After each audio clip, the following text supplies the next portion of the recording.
Top 3 SEC storylines. Let's do it. What we're going to do. Let's do it. Y'all want to? You want to start over there, David? Yeah. I'll tell you. Let's each do our third one, and then we'll just go from there. I'm going to start with my third for my top 3 SEC storylines, which is Bobby Patrino's influence at Texas A&M. Look, this is year 6 for Jimbo Fisher. He hasn't won 10 games yet. Last year, 5-7, didn't go bowling. Year before, 8-4, and now he brings Bobby Patrino in to run the offense. You know, the thing with Jimbo Fisher when he came over from Florida State is a lot of what we talked about with Jim Harbaugh at Michigan. This guy is a quarterback whisperer, so he's going to be able to recruit good quarterbacks and develop them. Well, you know, Kellen Mond was really one of the best quarterbacks that Jimbo Fisher has had at Texas A&M. And even then, there were a lot of questions on whether or not Kellen Mond's the type of quarterback that can win a lot of games there. So, you know, he brought over Max Johnson from LSU.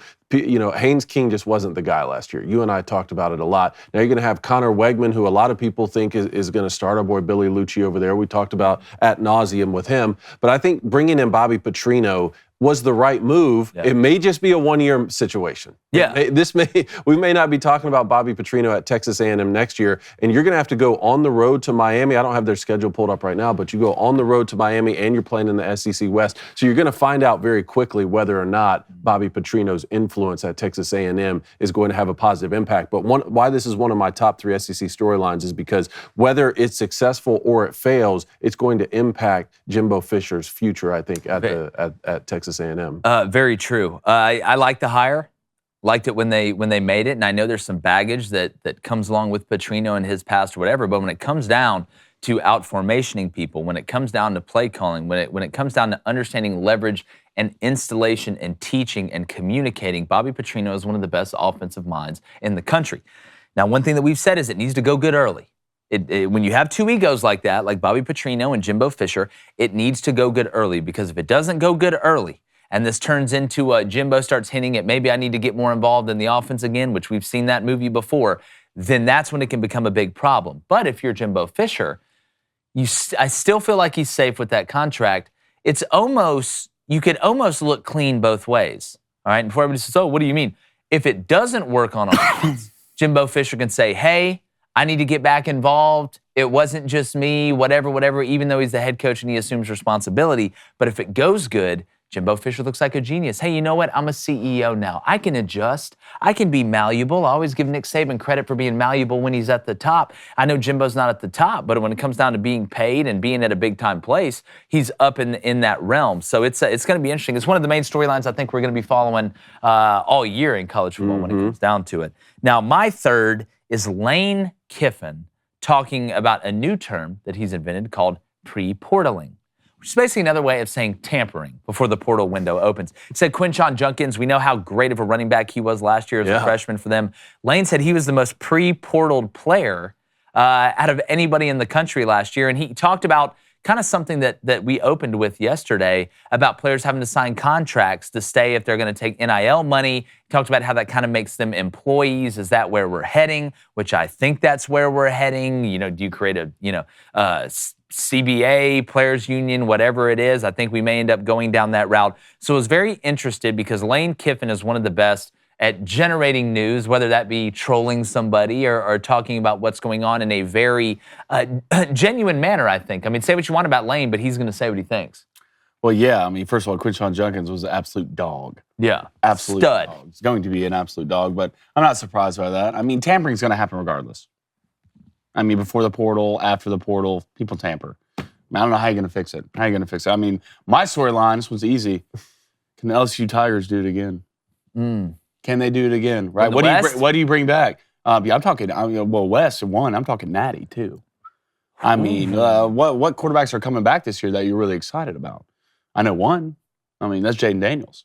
I mean, the improvement. I mean, from where Jaden Daniels was first game, to where he was at the end of the game, he might have been one of the most improved quarterbacks in the nation last year. He was. Hell, he wouldn't sit more than 3 seconds in that pocket before he gone. And you saw later in that year, especially in their bowl game, just watching him go through his progressions, watch him grow as a player. One thing you do worry about if you're LSU was explosive plays. I believe you finished 101st last year in explosive plays, but you saw explosive plays against Purdue.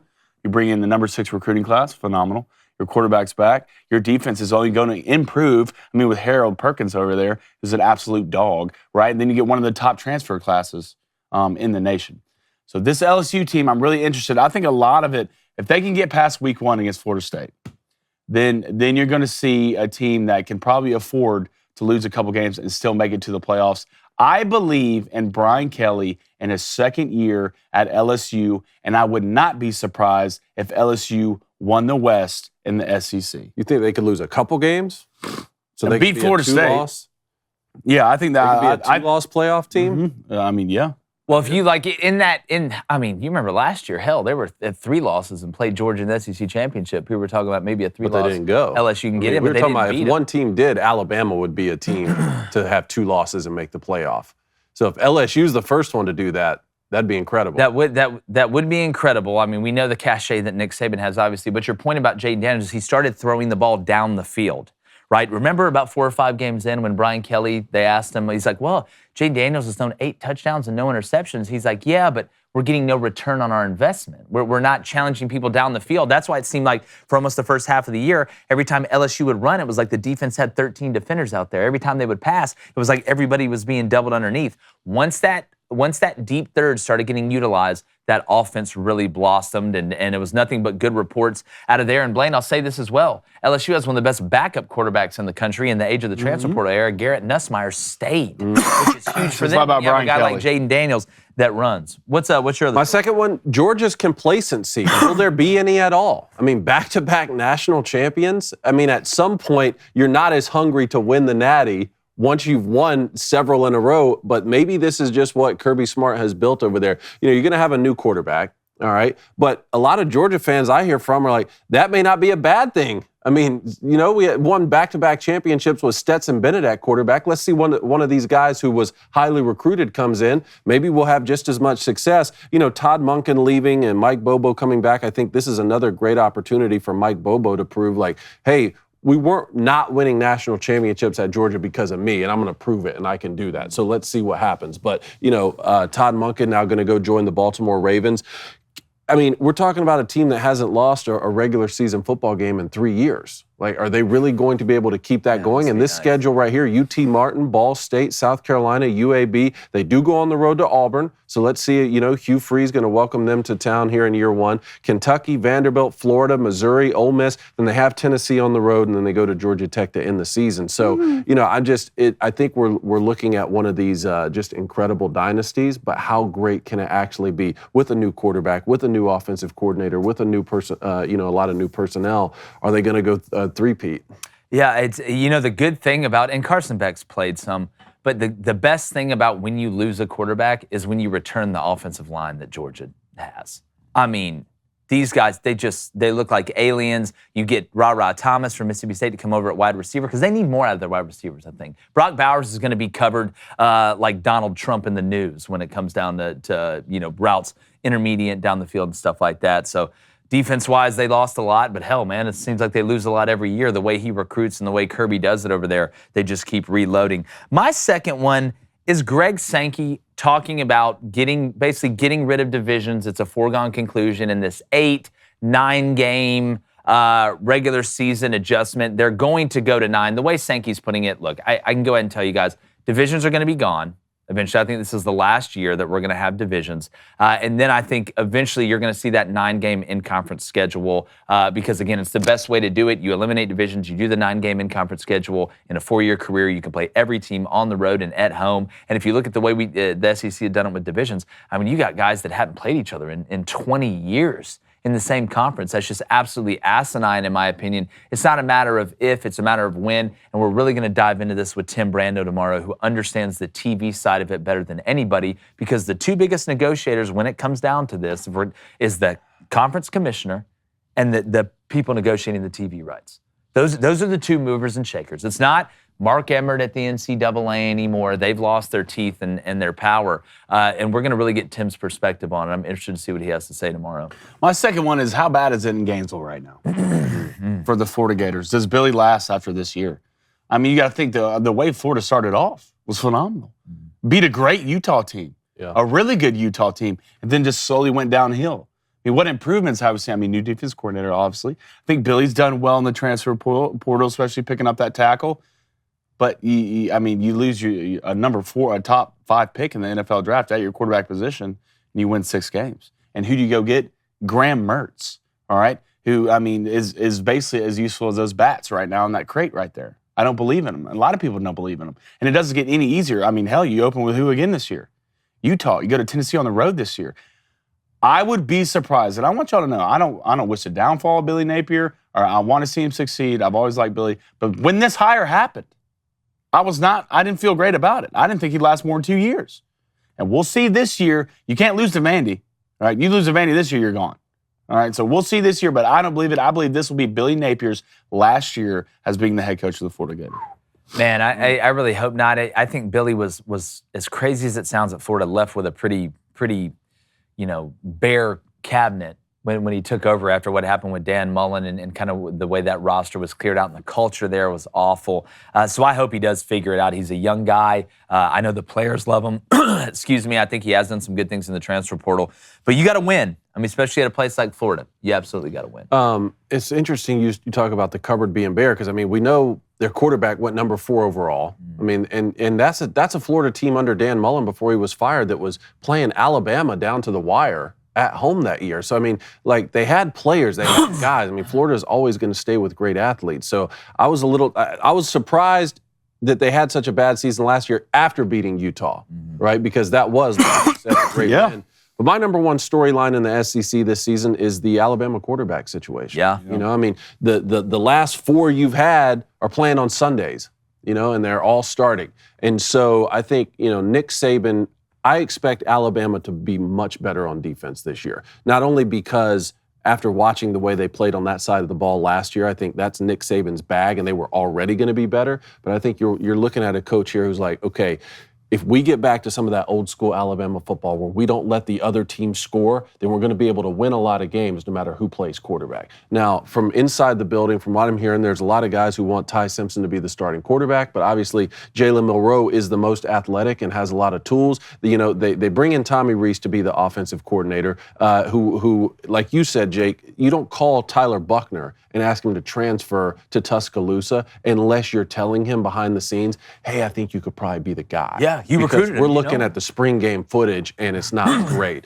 And I think it's the first time that Alabama's had to deal with that when you're talking about guys like Tua Tagovailoa and Jalen Hurts and Bryce Young and Mac Jones, who have been your last 4 starting quarterbacks. So what's going to happen in Tuscaloosa, and how bad could it get if you don't get good quarterback play? That's the thing. It's like, is it still a situation we saw with Clemson last year? With congratulations, Alabama, you weren't great this year and you still won 10 games? Or could it be worse than that? And keep in mind, you're going to go, here's Alabama's schedule here. You got Texas week 2. You get them at home on the second half. That's not going to be a walk in the park. Get the second half of that home and home. Road games at Mississippi State and Texas A&M and Auburn on the Plains, and those are the SEC West games. One of your crossover games is at Kentucky, and then you still get LSU and Tennessee at home and Arkansas. Yeah, and you're having to replace the left tackle too. New quarterback, new left tackle. You typically don't see that at Alabama.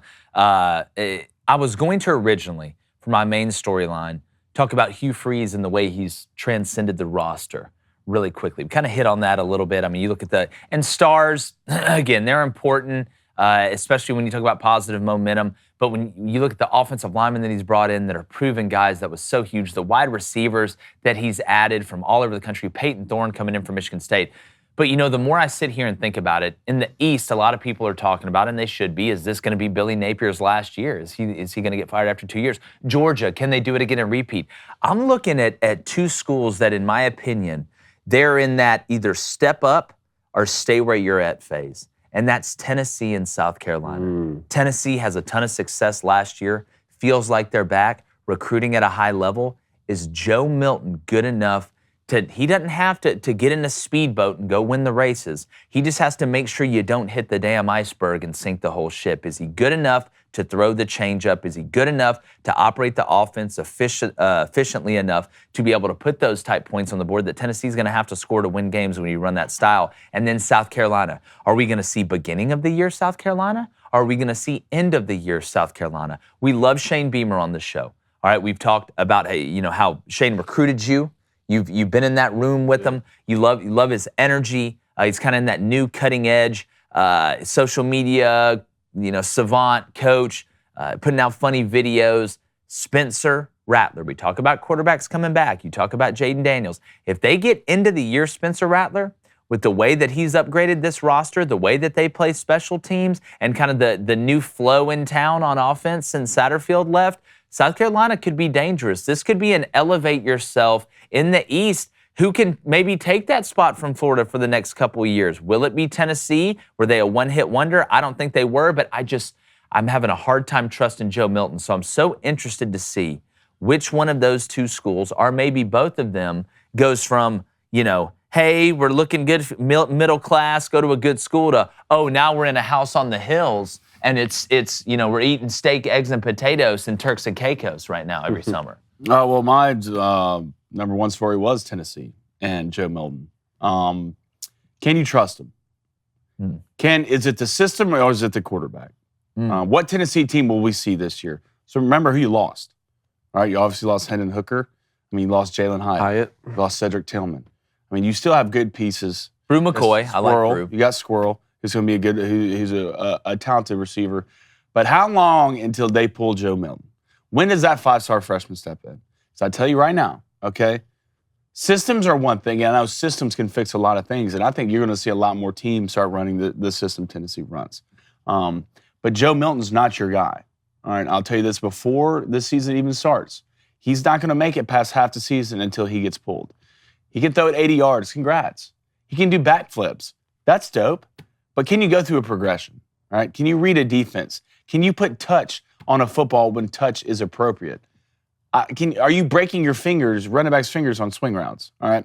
Sooner or later, it gets to a point whether you learn or you don't. Okay? It's a lot of the TJ Finley situation to me. Man, I was just about to say. Right? So, Tennessee fans, I think you'll be a good football team because I believe in your head coach and I believe in the system that you run. But I promise you, if you want to be a great football team, that guy you have a quarterback in Joe Milton is not going to be the piece you need to do that. So that's my main story. Yeah, I have to agree with you there. We talked about this the other day. You got to show it to me, and again, I hope I'm wrong.